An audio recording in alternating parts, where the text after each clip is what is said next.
actually I bought 5 for 28 cents a pound. See how cheapskate I am?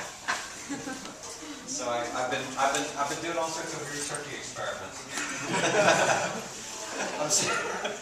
I took one of the turkeys apart. I took one breast and we cooked it. The other one, I salted it like a ham, and so it's sitting in my refrigerator, so it's curing right now. And I'll smoke that up on Friday. I took the dark meat and I'm making sausage out of it. The wings and the legs. This is gonna sound really weird. Does anyone here know how to make confit? Not coffee. You put the parts in the pan and you cover them with some kind of fat. And goose fat or duck fat was the most common one, and I chose something really bad for me. I chose lard. But you cook it at like 180 degrees for 8 hours.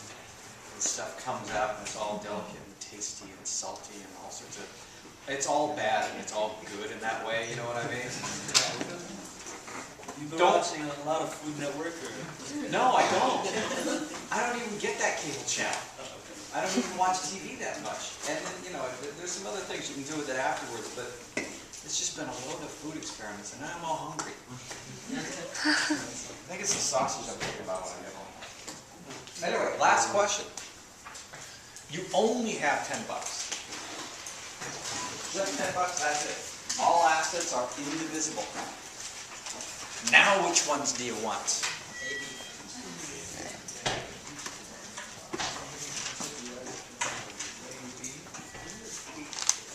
Yeah, you gotta have a reason. The highest. Highest of what? No, that's not the reason. I was going to say, that's the last question you asked. We have the availability for a lot of still the shoes. So. I can see that. And he's using logic that only works because he knows the previous answer. That works. Maybe BD. What is it again? BD? No. Sir. Out of all possible combinations of what we could buy, it has the highest present worth with the funds to buy. That's it. Out of all the possible combinations you can buy, the AB combination has the highest present worth. Let me show you what I mean. So look at all the combinations up there that are actually things that you could buy. So for example, you can always get nothing, right? Then you can get A, B, C, and D all by themselves. Now there's a bunch of things that you can get that are pairwise feasible. Do you see for $10 you can get A and B? And you can also get A and C. And B and C? No, that's 13. You only have $10. Just D. Just D is the other one? That one's already there. Do you have any three-way combinations here? No. No. Okay. So with no three-way combinations, ouch. Let's go ahead and get to the present worth of these items. What's the present worth of buying nothing?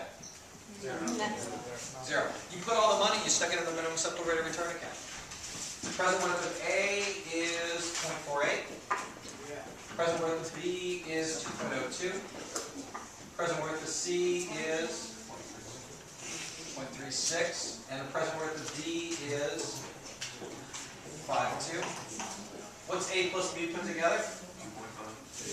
2.5. And A and C put together is?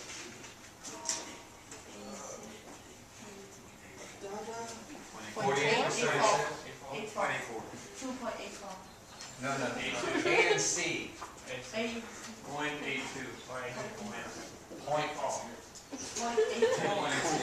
0.82 makes no sense. What's 48 plus 36?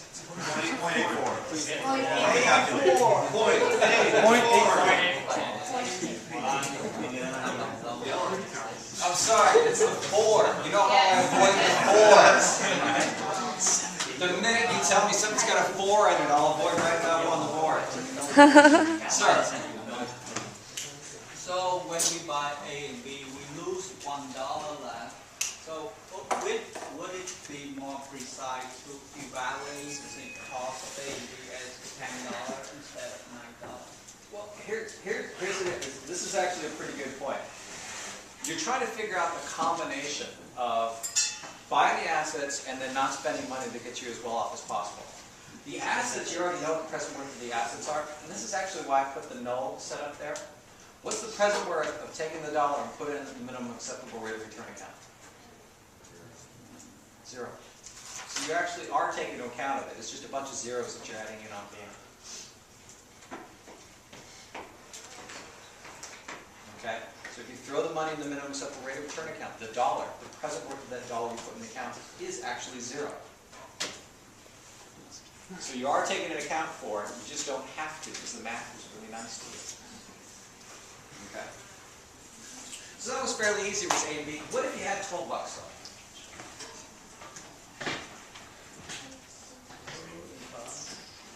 Start with 10. What if you had 12 instead?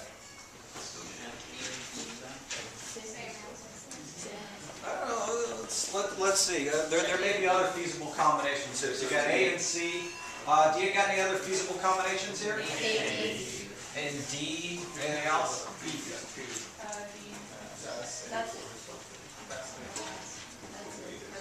That's it? Oh, we put A and D together then, so it's 0.48 plus 5.2. Is that $1? So your answer still doesn't change when you have $12, right? Okay. What if you had $13?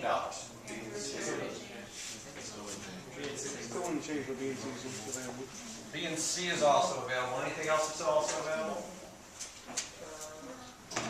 No. B and C is $2.38. Still not quite the best.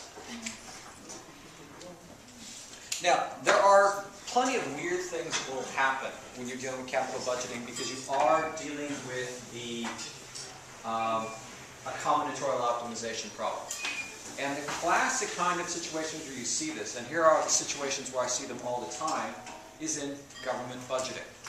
Okay? There's only a certain amount of money that is available, and they're going to purchase these particular programs. They're trying to pack programs in that provide as great a benefit as possible, given the overall budget constraint. And what happens is that typically something is left out of the process. And you can see it for things like Sun School. Do you guys watch funding for K-12 education or anything like that? It's not a TV show? It's really only a weekend hobby for you? Friday night? Well, I take it you don't watch county budget hearings or anything like that. It never comes up on the weekends. Call up. They're online. You can watch those things. Weird that they wouldn't pay for weekend airtime. They're so popular. No. Well, let me explain. What happens is that something gets left out. So think of county stuff. At one point it was the Sun Schools, the Schools Uniting Neighborhoods.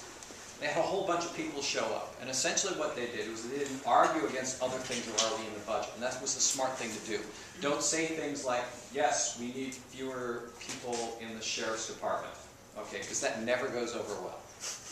The thing that they do argue about in order to make it so that their projects go in is an increase in the budget. So that way you're not fighting necessarily somebody who's already there. But that's the path that gets you towards getting your particular project funded, even if it's a little bit further down the list. Okay? And that's what they do. They always ask about things like, let's go ahead and reduce the contingency, let's go ahead and reduce the ending fund balance or something along those lines, but they're always trying to expand the amount of money that's spent. And that's the typical lobbying that takes place when you're dealing with a kind of capital budgeting problem, or just a strict budgeting problem when there's a limitation. All right? So that was easy enough? You guys can do this stuff now, right? All right? Hand in the sheet of paper. You can go ahead and have a quiz. Jane, can you be happy?